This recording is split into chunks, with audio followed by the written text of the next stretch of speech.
So here sa McKinley Taguig, ang kalimitan or kadalasang hinahanap sa amin ay mga mini dogs, mga teacup or mga micro dogs. So dito sa store, meron kaming poodle, meron din kaming Bichon, Yorkie, Chihuahua, Cotton, and for a time nagkakaroon din kami ng mga Pomskis and Shiba Inu.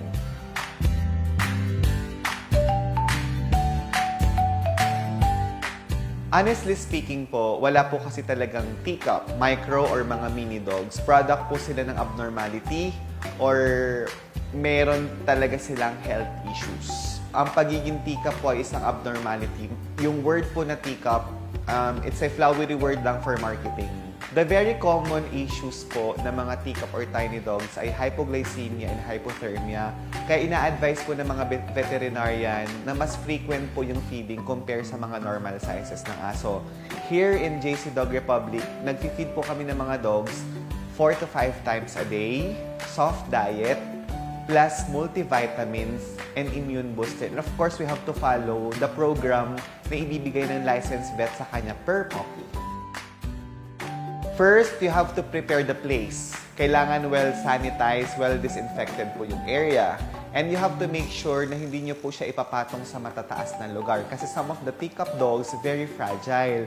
Very malutong po yung mga bones nila. So, kailangan din all the stuff are present. From dog food, from the comb, from the food bowl, from the vitamins. They must all be present po. Well, nagustuhan na po talaga siya ng dog community kasi very handy siya. Very cute tingnan, very head turner. Karamihan po kasi sa clients namin ngayon, condo living lang. They really want a very small dog para at least mas maalagaan nila ng mas mabuti. Well, the number one rule po sa pag-aalaga ng dogs, first, syempre you have to provide the best for him or her, for your dog.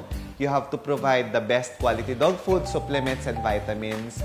And the only rule, wag niyo po siyang ilalabas not unless complete na yung vaccine.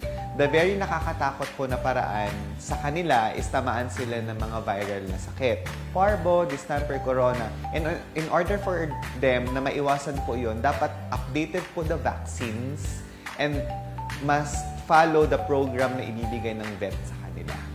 Well, based on my experience po, their usual lifespan po is around 12 to 15 years. It really depends po kung paano natin siya alagaan. Kasi ako, I always follow kung ano po yung sinasabi ng vet ko, kung ano po yung best practices na applicable sa kanila. Kasi yung mga binibigay ko pong diet and care is hindi pareha sa normal sizes ng aso. So, as of today po, we are selling dogs.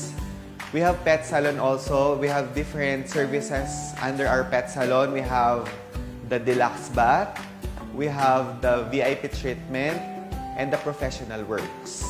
So we are selling pet supplies also.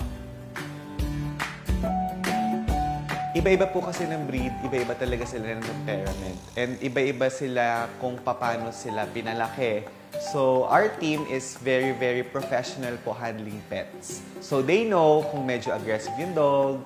They know if need ng proper care yung dog.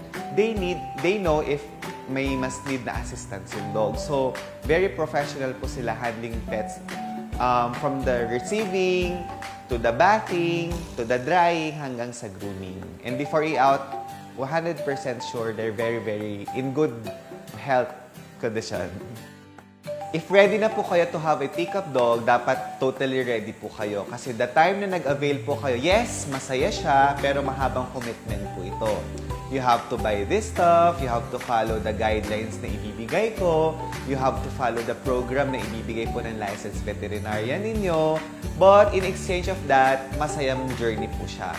Kasi priceless po yung happiness na kayang ibigay ng mga teacup dogs natin.